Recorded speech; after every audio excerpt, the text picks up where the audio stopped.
मुंबई अहमदाबाद राष्ट्रीय महामार्गावर white topping आणि उड्डाणपुलाचं काम सुरू आहे. मात्र सर्व्हिस रोड बनवण्याच्या आधीच उड्डाणपुलाचं काम सुरू केल्यामुळे निकृष्ट दर्जाच्या आणि धोकादायक सर्व्हिस रोडवर टाकलेल्या खडीवर घसरून अनेक अपघात झालेले आहेत.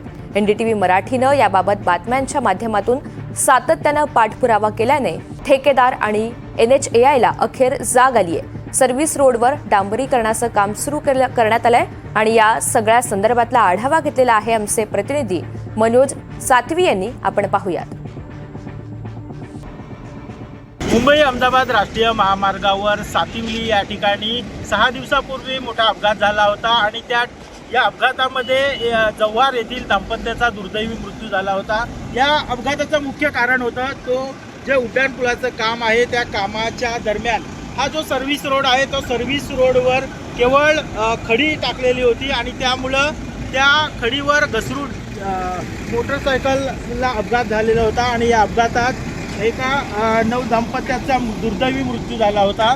या मृत्यूनंतर हा प्रश्न NDTV मराठीच्या माध्यमातून पुढे करण्यात आला. NDTV मराठीने या संदर्भातली बातमी दाखवल्यानंतर अखेर प्रशासनाला जाग आलेली आहे. NHAI आणि निर्मल बिल्डर्स हे जे रोडचं काम घेतलेलं आहे त्या कंत्राटदाराला जाग आलेली आहे आणि त्यांनी हे रस्त्याचं काम जे आहे सर्व्हिस रोडचं काम ते डांबर टाकून आता सुरू केलेलं आहे.